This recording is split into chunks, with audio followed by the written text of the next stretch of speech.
Hey guys, this is Charlotte, and you're watching Going In Raw. What's up, it's your girl Sasha Banks, legit boss, and you're watching Going In Raw. You like that? What's up? This is the most must-see WWE superstar of all time and his lovely, gorgeous wife, Marie. and you are going in Smackdown Live. This is the glorious one, Bobby Roode, and you're watching Going In Raw. Hey, Brendel, Steve here. And Larson. And welcome back to Going In Raw, the only pro wrestling podcast you need to be listening to right here at youtube.com/Steve and Larson. We're also available wherever fine podcasts are, including the CastBox app. We have a wonderful partnership with CastBox currently. A great, free, and easy way to support Going In Raw is by downloading the CastBox app to your Android or iOS device. Downloading the CastBox app, and of course going to Going In Raw, hitting subscribe, and hey, while you're there, leave us a comment. Yeah. That'd be fantastic. That would be great. We're also available on the Patreon at patreon.com/Steve and Larson. We've got some fun changes to the Patreon tiers happening soon. Yeah. So yeah, that should be very exciting. What's up? What? Why'd you give me that weird look? Out of my periphery, it looked like you grabbed something out of your ear. I had a scratch in my ear that might have been like an ear booger. Oh, okay. Earwax, but then I looked down and it wasn't actually anything. All right. It was just a mere scratch. We're also available at the Pro Wrestling Tees at prowrestlingtees.com/Going In Raw. This month and next month, all the proceeds, all the profits from the Going In Raw Pro Wrestling Tee Shop are going to go to the family of Virgil Flynn, who passed away last week. Mm-hmm. So, yeah. And we'll have some new check designs those coming out. up throughout this month and next. Man, I was trying last night to remember how we had that discussion yesterday about the Going In Raw StarCast All-In exclusive shirt. Yeah. Did you make any headway on that? So I started to draw a Chicago dog, Ooh. and it didn't come out. Sometimes you have something as an illustrator.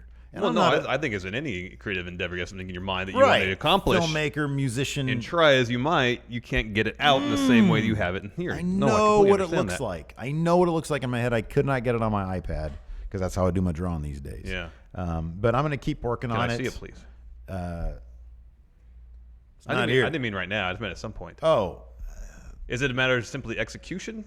yeah. All right. I can't help you there. Yeah, it is. It is. I think if it turns out the way I have it in my head, it'll be real kick-ass. All right, good. Because, I mean, it's essentially a hot dog, and who doesn't love that? Oh, they're delicious. Yeah, I know. Especially, like, the picture of the Chicago dog that I found that I'm using to reference. Yeah, with the sliced tomato and the I want, like, 5 of them in my mouth right now, mustard man. and relish and Absolutely. onions and such. Oh, fantastic. Yeah, that sounds good. Anyway. All right, I'm not going to eat my healthy vegetarian burrito for lunch. Let's go get a hot dog, Steve. No, man, I've been super good lately with eating decently. I have too. That's why you have to reward yourself with a cheat meal here and there. Even despite the fact that I had a chicken burrito from Taco Bell yesterday with the orange sauce, the that's not orange the end of the cheese world. sauce. Despite that, I was still able to run off most of those calories yesterday. Good. And then I woke up, I weighed myself, I was like, oh, I'm golden. So yeah, no, I'm not gonna do that because here's the thing: on like Sunday is my mother-in-law's birthday party. There will be pizza and cake there. Understood. Nothing I can do about that. Yeah, that's gonna be your cheat day. Yeah, it's Mountain Mike's too. Dad's probably gonna get the meat lovers one. Yeah. The Mount Veggie. No, that's the veggie one. Meat obviously. Mountain. Meat Mountain. Yeah. Yeah. Oh, That sounds spectacular. that's it, dude. I mean, it's You done. can tell him. You can probably tell I'm hungry. It's done. Well, yeah, man. So am I. But you know. Are you just gonna have peanut butter and jelly today?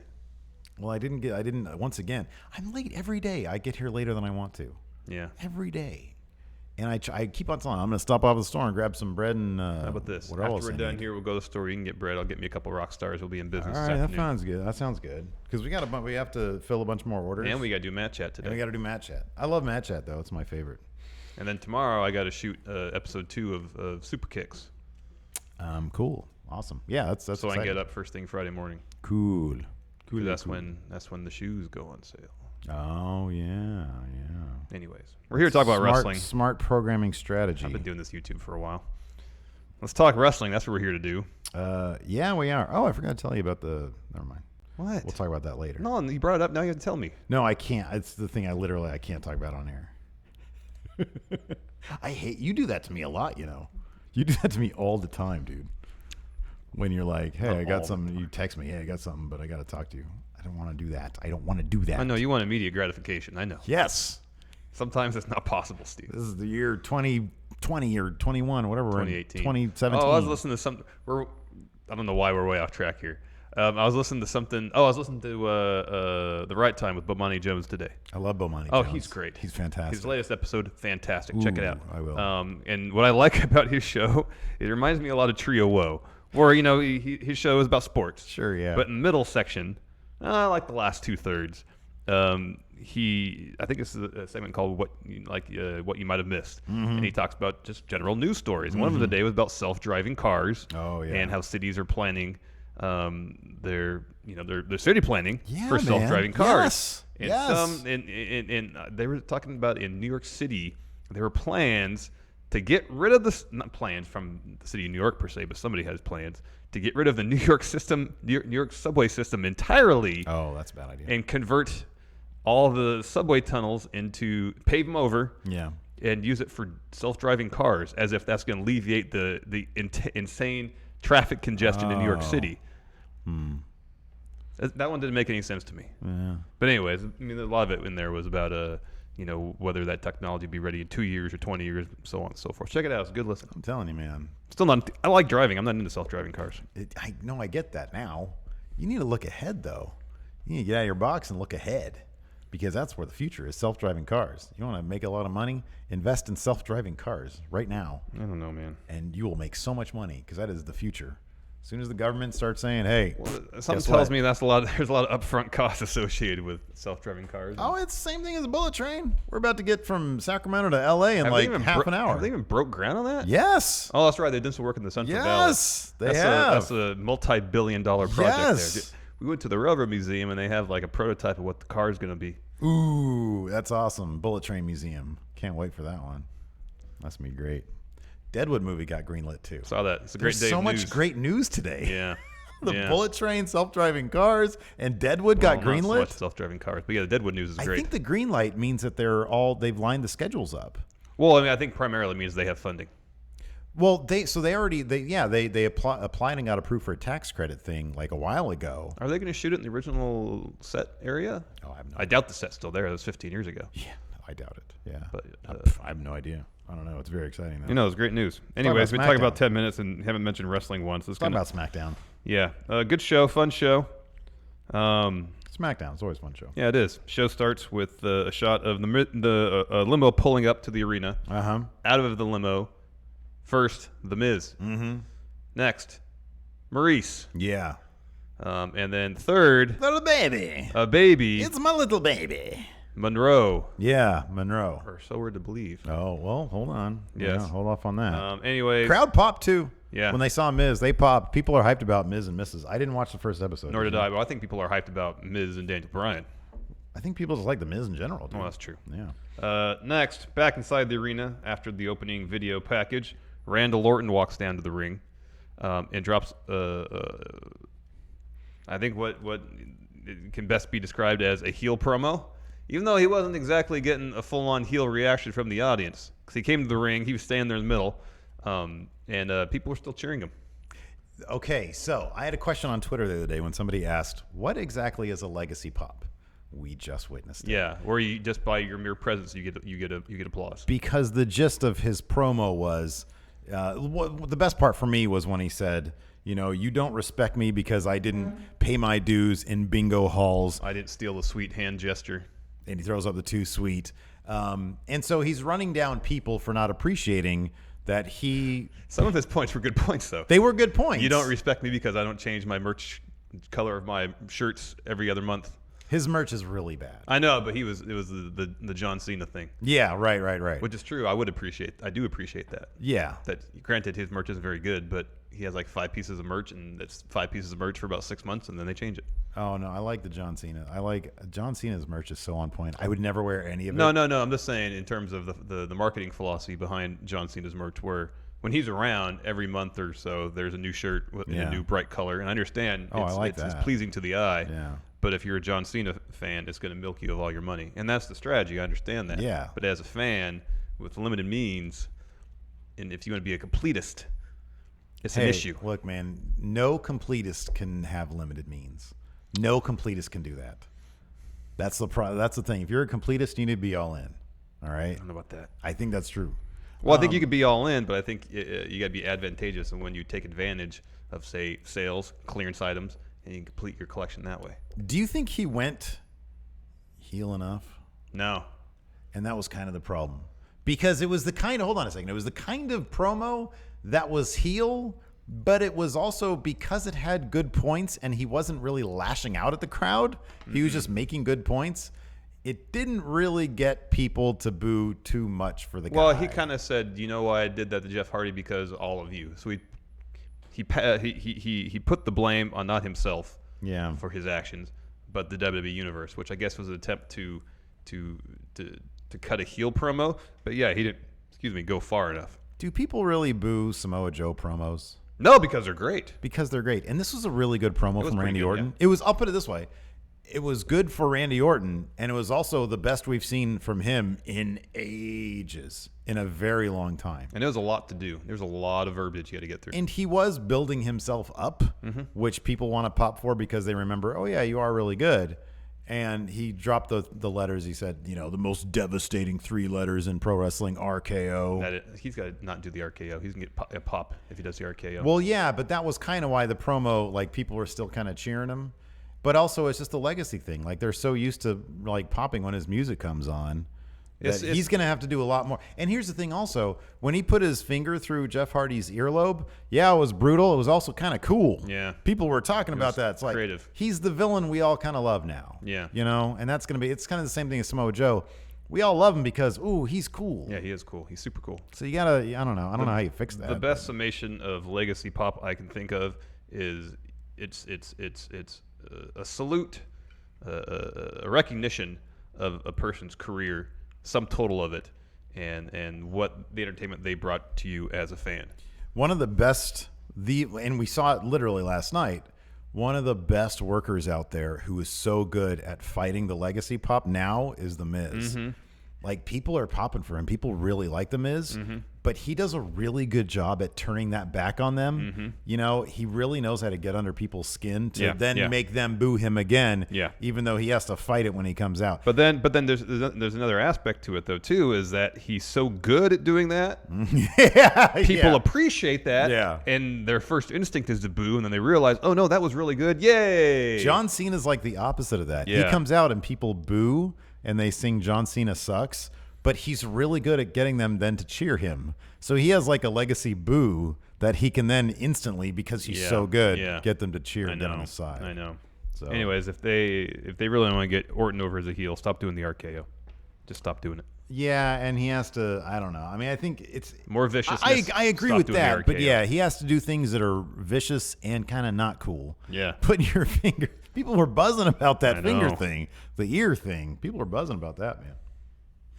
Anyways, next up we had Rusev versus Andrade Almas. This match was preceded by a WWE.com video that apparently occurred earlier in the day, which saw Zelina Vega and Lana get into it, arguing about who should be AJ's opponent at SummerSlam. Of course, each of them was advocating. What was that? It was a burp. Wow. Try not to be burpy. Anyway, so this led to this match. Challenge was issued. It was accepted. Rusev versus Andrade Almas. Yeah, there's Lana actually answered a fan on Twitter. They asked her about her accent. Why is it whenever you say Rusev, you go into a Russian accent, and then all the other times you just like straight up like you don't have a Russian accent? And she said, I've been taking lessons. Because I'm fluent in Russian and English. I'm taking lessons to lose the accent, essentially. Yeah. I was like, oh, and then somebody responded to us on Twitter saying that was more character development in one tweet than we've seen on TV. I'm like, what a simple and effective answer. That's really good. I know. like that. That was great. Anyway, so yeah, like you said, that led to the match Rusev versus Andrade Almas. Unfortunately, they used this match to further the tensions between Rusev Day. Although it's still a really good showing for Andrade Almas. I feel like he can get a good match with anybody. And Rusev is a really good worker too. Yeah. So towards the finish, Almas has Rusev in position for the running double knees in the corner. Rusev gets up, hits him with a Machka kick, but he's too beat up to make the cover. Lana and Zelina Vega, they start arguing with each other from across the ring. They meet each other kind of in front of the ramp, ringside. Start, tensions heighten, more Yeah. arguing. Vega slaps Lana. Oh, They yeah. start brawling. Yeah. Aiden English runs down to try to break it Ooh, up. Bad idea. But that doesn't work out because Zelina Vega kind of jumps on his back, and her momentum causes him to run into Lana, knocking her over. Rusev is distracted by all this. Yeah. Because he's like, Aiden English, what are you doing? Lana, are you all right? Almost takes advantage of the distraction, hits Hammerlock DDT, picks up the win. Yeah. It's a good win for Almas. It's a great win for Almas. Both these guys just fought AJ Styles and lost, so it's kind of like, the two number one-ish contender guys. You just wanted to stop and yell at any English and say, tell him to pay attention to his match. I know. Worry about this. I know. Pay attention to your damn know. match. Aiden, don't come out. Don't do Yeah, anything. yeah, Just yeah. sing and then go away. And Rusev Day will continue on. But, of course, that wouldn't be a story. No. So, yeah. We'll see. Here's my huge worry. This is my big concern. They're going to break him up, and Aiden English is going to get released. That's my big concern. Yeah. I want that guy to have a job. I like him a lot. Yeah, same here. And I really like Rusev Day altogether. But then there was like a backstage segment later on that kind of like maybe not. Yeah. But backstage, before that, we had backstage. R-Truth and Ty Dillinger were backstage, and Ty Dillinger was kind of giving R-Truth a bit of a pep talk because he was to face Samoa Joe Yeah. later on in the night. Yeah, not that much longer on. Oh, yeah, right, and then the segment you mentioned, Aiden English and Lana are arguing backstage, and Rusev's in the background. And Aiden English is saying, I can't even, Rusev's not even returning my calls or my texts. He's been trying to apologize for the corner turnbuckle spot at Extreme Rules. And then Rusev interrupts, says, enough. Maybe none of you are good for Rusev Day. Yeah. And But storms off. He is married to one of them, so she's probably going to be part of Rusev Day still. So I don't know, man. So in this match, what Rusev's basically kind of like a tweener, I guess, or was he like a face here? He was getting. Almas is firmly entrenched as heel. Yeah. So that would make Rusev at least a tweener. Yeah. He was getting a face reaction. Yeah. And Lana and Rusev were playing that up. Do you think it's possible that out of this breakup of Rusev Day, we could get face Rusev and heel Aiden English? Aiden English looks like a heel. It's Yeah. funny when he talks like a normal, like he's just a normal dude. Like when you see him in that like Kalisto thing where Kalisto got to do his promo over again from Draft. He seems like he comes off as like the sweetest guy. But if you just look at the dude, he's got a great villain look. That's why he worked great with the Vaudevillains because he has a great traditional villain look. And also villain was in their name. Plus villain was in their name. So would it be a thing where Rusev just doesn't acknowledge English at all, which drives English to be the one that actually turns on Rusev versus the other way around? I don't know. I hope it would be the kind of thing where he would revert to his vaudevillain personality, kidnap Lana, tie her to train tracks. Oh, there you go. And then, cue the old-timey music. Yeah, silent film. Yeah, so Rusev comes in. That's a great idea. And he has to get Lana off the track before the train comes. Yeah. The trade in English. Yeah. Good. There you go. It's a great idea. Perfect. There we go. We booked that storyline. Run with it. Next, R-Truth versus... We can, recreate that. Like, if we did that for Steven Larson Books Raw, we can, recreate that in, Red Dead Redemption. Yeah. Cut to that footage. Yeah, that's good. Next, R-Truth versus Samoa Joe. Not much of a match. R-Truth got off to a bit of a hot start. Yeah, I feel like his rapping took longer than this match. Yeah, I think it did. Yeah. Anyways, Joe put him in the coquina clutch. Yeah. R-Truth taps out. Yeah, but that was not the last we saw of Samoa Joe. No. Thank goodness. No. After that, we had an Asuka interview. She was asked about the WWE Evolution pay-per-view coming up, and she was very excited about it, but then she said Billie Kay is not ready for Asuka. Asuka is so adorable. I love her. Her promos are so, I don't know, they're so cute. They're so energetic. Yeah. And she does the head bobbing thing. I love it. It's great. Next up, we had Asuka versus Billie Kay. I mean, here's the thing, man. I feel like the Iconics iPhone promos are working better than their promos in front way of the better. audience. Way better. Yeah. Yeah, I like these. And yeah, I'm happy that someone realized that they weren't getting the reception live that they wanted, and Yeah. Decided to do this instead. Yeah. I kind of wish though they instead of sticking to the formula of all the other iPhone promos, they did it more like they did in NXT, where it's like, oh, we're gonna do a tour of this part of the arena. Oh, here's something we can poke fun at. Here's something we can poke fun at, and then something happens, and then Yeah, that's sadly such a firmly NXT thing, though. know. I wish they would integrate that, though. Iconics are going to make... I kind of feel like they're spinning wheels until the tag titles debut, because they're going to be perpetually in the scene. in the scene. This wasn't much of a match, though. No, it was not. Asuka actually won with a head kick. Yeah, she didn't have to do the Asuka lock. No, she didn't have to do that. Just kick in the head, and Billy Kay's done. After that, we had a Shinsuke Nakamura iPhone promo. So it's SummerSlam is... Are we going to get Shinsuke Orton or Shinsuke Orton Hardy? I think that. Yeah, the triple threat makes sense. Yeah. Be kind of interesting.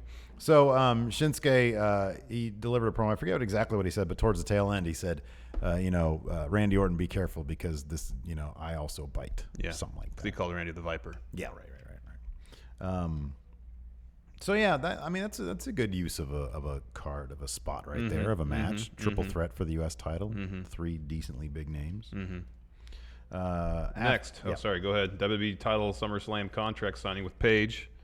She introduces the proceedings, brings out AJ Styles. He cuts a great promo about the Evolution pay-per-view. Yeah, talks about being a dad Yep. and how he can explain this stuff to his daughter. Yep. And then Paige is on the verge of announcing AJ's opponent. When out walks James Ellsworth. He says he wants a title shot. He beat AJ 2 or 3 times. Yeah. And he starts talking trash about AJ, and then he starts talking trash about Paige. Yeah, he said, "Look at Bad you." Yeah, she move. said, "We don't make fun of looks around here." He said, "I do. You're so pale." He said, James Ellsworth, you're a joke. Yeah. And then that happened, and then she goes, Paige said to Ellsworth, I got 2 words for you. It's not those 2 words. It's Because these. the crowd said, "Suck it." Yeah, you're fired. Yeah. And so she had security lead him out of the arena, and then she physically kicked him through the door, which was a great touch. Yeah, it was good. And while all that was happening, AJ was enjoying what was going on, and then was attacked by Samoa Joe. Yeah. Then he got up after putting AJ in the cocaine and clutch, and then he gets up and he signs the contract. It's official. It's official. So was he going to be... That's what Paige said later on. Okay. He said the reason I picked you to be AJ's opponent was... I don't remember what. And then this one he said, no, this is unpredictable. What you had was pedestrian. What I did was phenomenal. Oh, that's great. I was like... I think I fast forwarded too much into the commercial. I was hoping, commercial, yeah. And I was like turning it up, and then by the time I turn up, I heard him say, "That was phenomenal." I'm like, "Yeah, it was Samoa Joe." I was kind of hoping that maybe Paige had someone else in mind, and then Samoa Joe just hijacked the whole proceedings. I know. After the Ellsworth thing. I know. And just signed his own name and is done, and Paige can't do anything about exactly, because it's on paper at that Exactly. point. It's a contract. Next up, who would have been the mystery, the other know. opponent? Ooh, we'll never Been like know. a non-Messer Raw GM. It would have been Kevin Nash. Yeah. Next up, we had That Samoa Joe segment backstage with Paige. So he leaves the frame after that conversation. Carmella walks in. Of course, she has an issue with Paige firing James Ellsworth. Yeah. And then she said, I'm sure you can find another boyfriend or something like that. Yeah, something like that. Carmella rolls her eyes. And then, she just has a match with Becky Lynch. Next. Yep. It says something to that regard. Match happens. Becky Lynch wins. She's on fire, dude. Yeah, Becky man. Lynch is so great. She's totally picking up that belt. And she had the best. If you're not following Becky Lynch on Instagram, it is the best thing. She did a photo by photo in her Instagram story, a photo by photo breakdown of her match. And it was all pun heavy, but featuring superstars. So it was like a picture of the match, like a photo from the match. And she says, Carmella had me on the ropes. And then a picture of Samoa Joe just like chilling backstage. And it says, but I wasn't Joe King around. And it did that with a bunch of other superstars. Yeah. It was flipping great. She's like one of the best social media hilarious. people there are. So yeah, like you said, she won. She beat Carmella with the disarmor. So Becky Lynch versus Carmella will now be happening at SummerSlam. That's fantastic. Ooh, they got to do this, right? Becky Lynch's going to get that title again, right? So, but then she won tonight, which might have been the only win she's going to get over Carmella. Maybe. But then Carmella has like 5 weeks to like beat up Stand on her tall, to I know. stand tall. I know. So I'm hoping that's going to be the thing. Next up, we had Bludgeon Brothers promo because Paige, they announced that Paige had instituted this tournament to determine who would be top tag team contender to the Bludgeon Brothers. For SummerSlam, yes. And it would be Thebar, New Day, Usos, and Sanity. And Sanity. And the first one of these matches took place next. New Day versus Sanity. Usos were on commentary. Yes. New Day picked up the win. Mm-hmm. Xavier pinned Alexander Wolf, who apparently is the Carl Anderson of Sanity. Yep, yeah. Always eating the pins. Yeah, we saw that. After midnight hour, as soon as the match ended, Usos stood up like they're about to head into the ring, but Thebar comes out on the ramp. First time we've seen a Thebar in a long time. A while, yeah. They had some cool looking soccer jerseys on. Yeah, they did. And they said, "Did you miss us?" And people were like, "Yeah." And they said, "Well, we didn't miss any of you." Oh. And so, yeah, that was cool. They did a little promo and said, "We're gonna win." So it's gonna be New Day versus Thebar for the chance to face Bludgeon Brothers. I would suspect Thebar is gonna beat the Usos next week. Oh yeah, I think you're probably right about that. Too bad they don't have a. Yeah, you're right. Why couldn't they make this like a 6-team tournament with 2 teams having a bye? That way you can get the club involved somehow. Yeah. Boy, it's a shame Bludgeon Brothers are walking into SummerSlam with those titles. Mm-hmm. All these other teams are better. Oh yeah. I'm not. I like Harper and Rowan. I do. I just, man, New Day is so good. Sanity's so good. I know. The Usos are great. Yeah. And Thebar's great. Yeah. Bummer. Next up, we had, this is funny, Miz and Maurice and Paige backstage, and they asked if Paige had found a babysitter for Monroe. Yeah. And she said, "Yes, I did," and it was Sin Cara. And he was so happy to do it too. I know. He was like, "Hola," And what did the Miz say? he said, "Oh God, what did Something he say?" about not wanting a babysitter. He said, "What kind of babysitter wears a mask?" Yeah. Poor Sin Cara. I know. And then they cut back to him, and he brings his hands up, and he's got a couple diapers in each hand. He was so enthused. He was. That was great. So yeah, they just decided. So then Miz said, "No, screw this. I'm taking Monroe. It's time for Monroe to meet the WWE Universe." So he put on the Daddy Carrier thing. Yeah. And and then we had the Miz and Maurice promo. They talk about Miz putting over their Mrs. show. Yeah. Gonna air right after Smackdown during 205 Live. Yeah. And so Daniel Bryan shows up and he says, Well, "Hey, first, hold on. Oh, Before yeah, that, Miz throws to a promo reel for the show, or so he thinks, and what happens instead is kind of a blooper reel of the Miz's career. A lot of footage of his days prior to his WWE Championship run, where he wore like hats and more, like flashy clothes and stuff like that. Back when he was teaming up with John Morrison, and then right afterwards. Mm-hmm. And then the title goes from Miz and Mrs. to Miz and Mrs. Mrs. Not hitting it. Yes. Yeah. And the Miz, of course, is disappointed. Mm-hmm. It's like, this isn't the promo reel I expected. Daniel Bryan shows up with the Titantron and says, "Oh, Miz, I'm sorry. That's not the footage I want show, but maybe I should apologize to you in person." All right. So he walks down to the ring. There's a velvet rope with 2 security guards standing at the bottom of the ramp, between the ramp and the ring. They try to keep Daniel Bryan out of the ring. Those local enhancement guys, man. Ooh, they sold for Daniel Bryan. They did. You better sell for Daniel Bryan. He tossed each one into the barrier head upside down, and they did it properly, and it looked really good. Yes. He storms the ring. Miz then throws his baby at Daniel Bryan. This was great. He chucks the obviously plastic baby doll at Daniel Bryan, who catches the baby, freaks out, and looks at the baby. And then looks up, eats a boot. Yeah, eats a boot. Skull-crushing finale then. Almost on the baby. Yes, I really wish I he would know. have hit it on the baby. That would have been great. I know. Miz gets on the mic, says, "That was a baby doll. That baby that you saw backstage was an actor. Do you think I'd really bring my precious Monroe to a crap city like this?" Oh, see, that's what I'm talking about. Yeah. That's how you get the crowd to go from loving you to hating you. Yeah. And he does it with such a viciousness in his voice. Yeah. Such a hatred in his voice. It's fantastic. Yeah, it's great. Yeah. It's great. So, yeah, this is going to lead to Miz versus Daniel Bryan. Oh, SummerSlam, it'll obviously. be fantastic. Yeah, it'll be great. Apparently, we're having some audio issues for our Patreon stream here. Our apologies. Really? Yeah, it says the audio is delayed. Oh, man. It looks like it might be a YouTube issue. It might be out of our hands because it looks good over there. Yeah, yeah. So our apologies. Maybe hit refresh. Yeah, try that, and then refresh. we'll try to get it worked out before the post show. Maybe. All right, so let's answer some questions. Speaking of our Yes. lovely patrons who are currently putting up with our tech issues, they have left us some questions on our Patreon wall, $1 and up, and you too can leave a Patreon question Yes. for the show. Yes. I'll start off with Nemo. This is not a SmackDown question, but I'm going to answer anyways.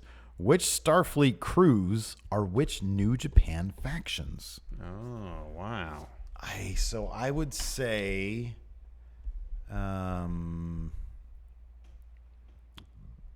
Deep Space Nine is probably Bullet Club because it's a bunch of foreigners coming to Bajor to do their thing.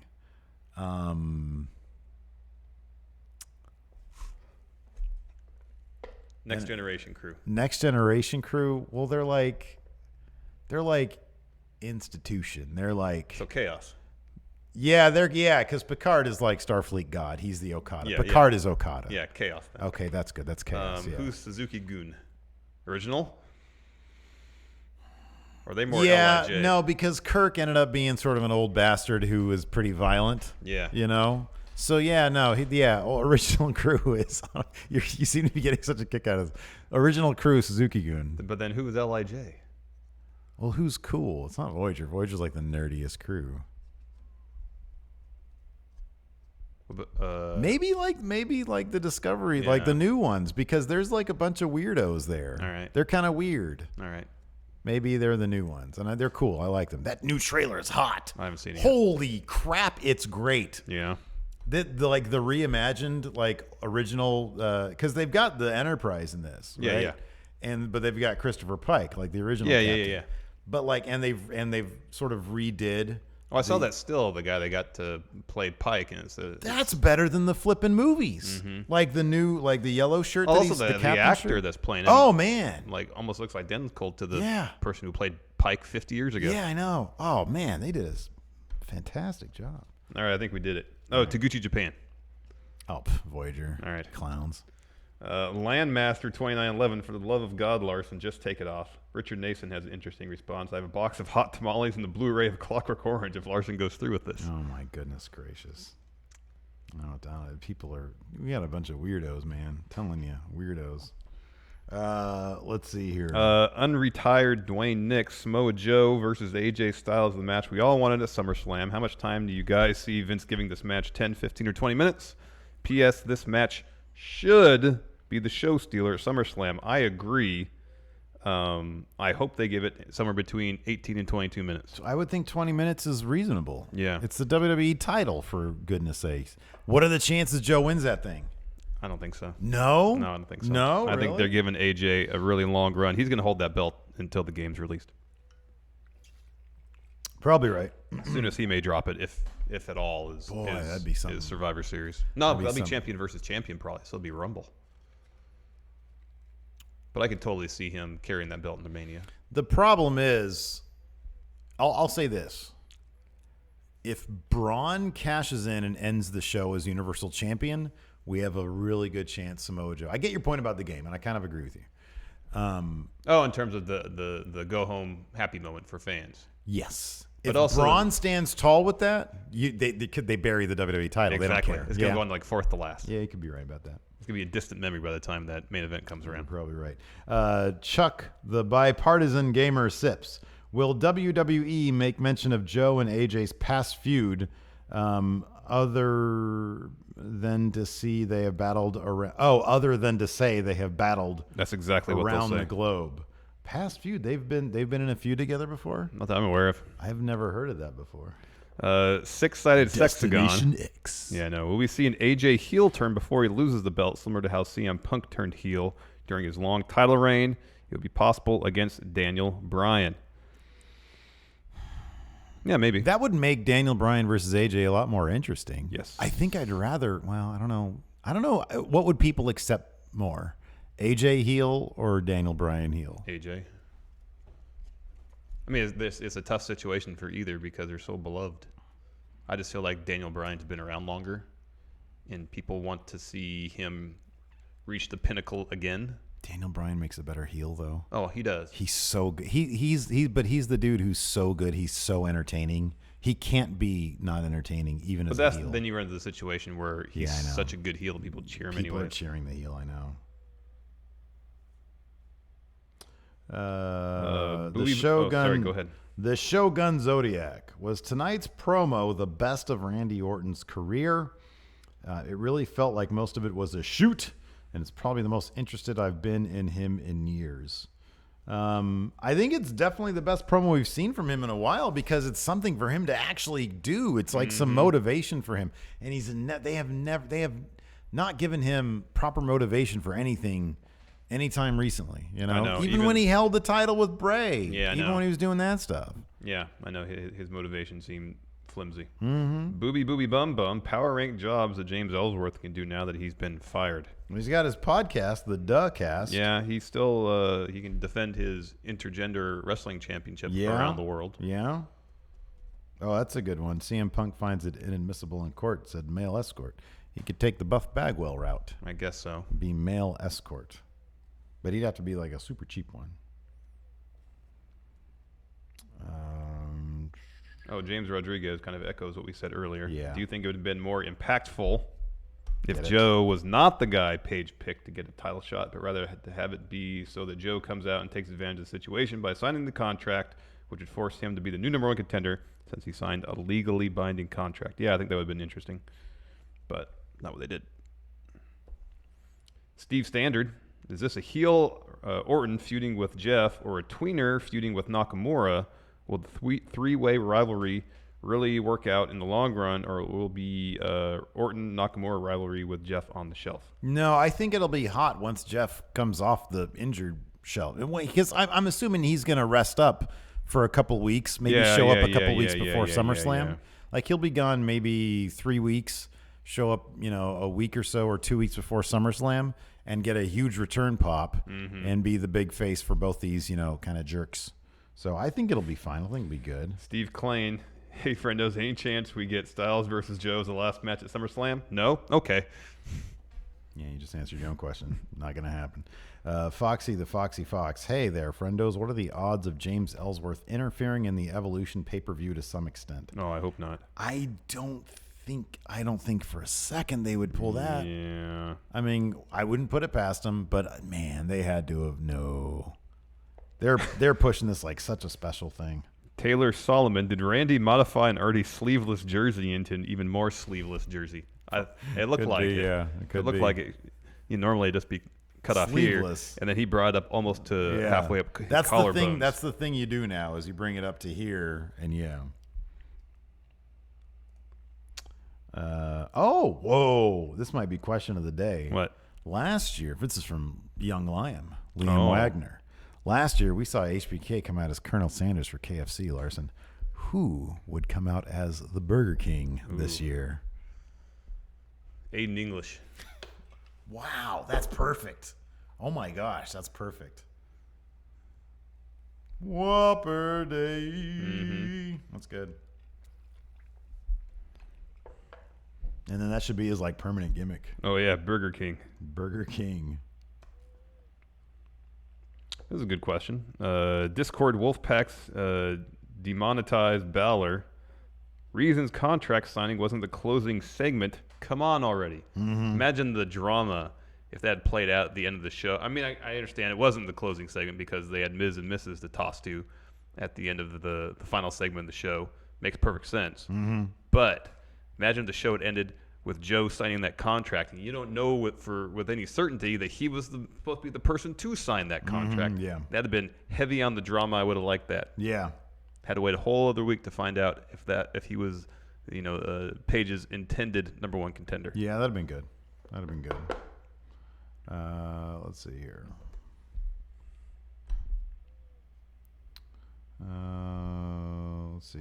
What is the possibility? This is from Mr. Sinister. What is the possibility of Braun retaining his Money in the Bank contract, cashing in on Roman after defeating Brock, and ends up losing against Roman to cement Roman as the guy? Entirely possible. I think that you just explained worst case scenario. Pretty much. I thought that happening to Owens would have been worst case scenario. I think that's worst case scenario. Worst case scenario. Ew. Ouch. Hey, friendos, with New Japan mentioning AJ's support of the Bullet Club OGs, can you see a possibility that Joe wins the title at SummerSlam, which prompts Carl and Luke attacking Joe and AJ helping them, thus having a double turn in the process? No. That'd be fun, though. It would be fun. Oh, it's funny. Somebody here mentions, Richard Nason says, did WWE really spoil Nikki Cross's debut on Maine? Yeah, I know. She was also in in Becky Lynch's Instagram story. That's story. She said, Carmella had me very cross, and it was just, big old close-up. I don't know if I mentioned that was Elias Gould's question. I can't remember. I'm like operating on like 5 hours of sleep. You're doing good. I need some Rockstar recoveries, man. All right, man. Plural. We'll go to the store. Plural. Hook it up. Oh, no. I noticed this totally. Don't call me Lawler. Has anyone seen Almas's mask? Oh. He flicked it off and it went on top of the stage there. The set. All right. Because it never came down. I was like, he just flung that thing up and it never came down. I'm pretty sure because when he flung it, it was like perfect velocity. That's hilarious. I'm assuming he got his La Sombra. Yeah, La Sombra mask back. So, yeah. All right. You ready for some trivia? It's a short episode today. Is it? Yeah. I thought we were. I thought it was pretty extended, but no, apparently not. Look at that. See, look at that. Wow. Short one today. Larson. Sorry. All right. Well, let's just make this an extra long trivia. All right. Really consider each of your answers. Really think about it. All right. First, Death Valley is the build hometown of which grave digging grappler? A grave digging grappler. Yes. Death Valley is the build hometown. The Undertaker. Correct. Wow. You may put up a finger. Thank you. Put my thumb. Number one. Question number one. Superstar bio. Who was the Wyatt family's black sheep? I believe that was... Now, remember, there are several members of the Wyatt family, including Bray Wyatt, Luke Harper, Eric Rowan, and, of course, Braun Strowman. I believe... Oh, man. Ooh, that's... Do you want a lifeline? No. Do you want to call a friend? I believe it is Braun Strowman. Is that your final answer? Yes. The correct answer is Braun Strowman. Yes. The big screen above the set of WWE Raw is often referred to as what? The big screen. So there's a giant screen that they use to show various things, including replays, entrance packages. Correct. The name of the company used to be Titan Sports, and I believe they named that screen after the name of the company. I'm going to say Titantron. That is correct. Nice. Congratulations. Nice. All right. Oh. Number two, big events. Mm-hmm. And there is no bigger event than WWE's Brawl for All tournament. Oh, yes. The most storied tournaments in all of wrestling. Who won WWE's Brawl for All tournament? I mean, there was so many capable and worthy contenders in this tournament. Oh, yeah. Steve Williams. Oh, yeah. Who I believe was signed with his surefire victory in mind. Yeah. Of course, you also had Bradshaw. Oh, yeah. Another noted wrestling tough guy. But I believe in the end, it was an underdog. Oh, yeah. By the name of Bart Gunn. Ooh, yeah. Who won the tournament and eventually got knocked out by Butterbean. Yeah. Bart Gunn is my answer. Final answer? Yes. The answer is Bart Gunn. Well done. Question 3. Yeah. In which year did WCW Monday Nitro begin airing? If I'm not mistaken, the episode, which featured Lex Luger wearing a puffy pirate-esque shirt, strolling past a Sbarro's and stumbling upon a wrestling ring with luminaries like Hulk Hogan, Ric Flair, Macho Man, all kicked off in the year 1995. 1990. It was 5. It was 1995, wasn't it? Is that your final answer? Yeah. 1995 is correct. Don't look at me like that. Damn it. This is making me nervous. Number 3. In what sort of match did Kane defeat Steve Austin at King of the Ring 98? Kane, Steve Austin, King of the Ring 98. It was a gimmick match of some sort. Buried alive match. First blood match. Damn. Whoever bleeds the first. Question 4. What was the name of the first ECW pay-per-view promoted by WWE? EC. Oh, by WWE? Yes. Oh, shit. One Night Stand. That would be correct. Nice. All right. Number 4. 4. Superstars bios. Which city connects Dean Ambrose and Brian Pillman? That would be Cincinnati, Ohio. Very good. Not to be confused with Cincinnati, Illinois. Question 5. I'm going to mispronounce this horribly, I'm sure. Joshi Puro describes what type of wrestling? Women's pro wrestling in Japan. That would be correct. Well done. Number 5. 5. Which individual wrestler has held the WWE Tag Team Championship for the greatest number of days? Oh, wow. This I had no idea.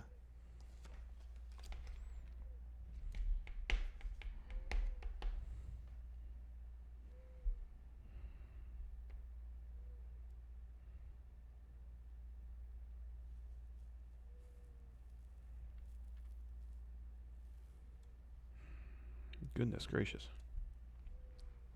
Is it Barry Darso? No, but that's an interesting answer. Where'd you get that Because one from? Demolition had the record for a while, and they had another long title run as well. This might be a Moops thing. I don't know. It says Mr. Fuji. Oh, it could be. Yeah. It could be. Your final question, Steve. Who did Lou Thez defeat to claim his first NWA World Heavyweight Championship? Who did Lou Thez beat Yes, this is for your chance to get a perfect card. to win his First. NWA championship? Yes.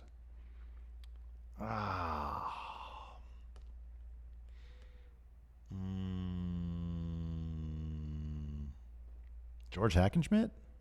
I'm disappointed you did not know this one, Steve. It is Orville Brown. Really? Yeah, Orville Brown was the first National Wrestling Alliance World Heavyweight Championship, and he was defeated by Lou Thez. Oh, I didn't know Lou Thez was the second. Yeah. Oh, wow. Okay, that's cool. When did Hackenschmidt come into the equation? He was never NWA champion. That was well before the NWA championship was a thing. Oh, okay. All right, that makes sense. Because first, I've got my old-timey wrestling mixed up with my 1940s and 50s I wrestling. think it all happened in the span of about 10 years. Huh? Basically, yeah. Number 6. Which ex-football player commentated at King of the Ring 94?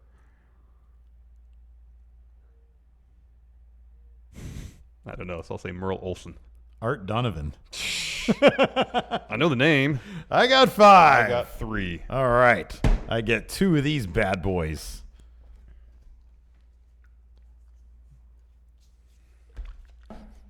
Yes. I randomly picked out 2 cards. One is only of Scott Steiner, and it says Steiner Brothers. The other one is only of Rick Steiner, and it says Steiner Brothers. Oh, perfect. That is It couldn't great. have worked out better. That is perfect. Anyways, wow, we really dragged that one out. Apparently, we've got all sorts of problems here in chat or in Their audio, yes. Our apologies. We'll can't work wait till on we it go live directly. for everybody next week. That's going to be I know, fun. It's going to be a delight. Yeah. Anyways, that's it for show. Thanks so much for tuning in, patrons. We'll figure things out. Stay tuned. We'll talk to. Oh wait, hold on, Hilton. We need some music, dude. Come on, get some music. Music, please. Hilton. Come on. There we go. Oh, thank you, Hilton. Yeah. Thanks so much. Until next time. Talk to you guys later. Goodbye.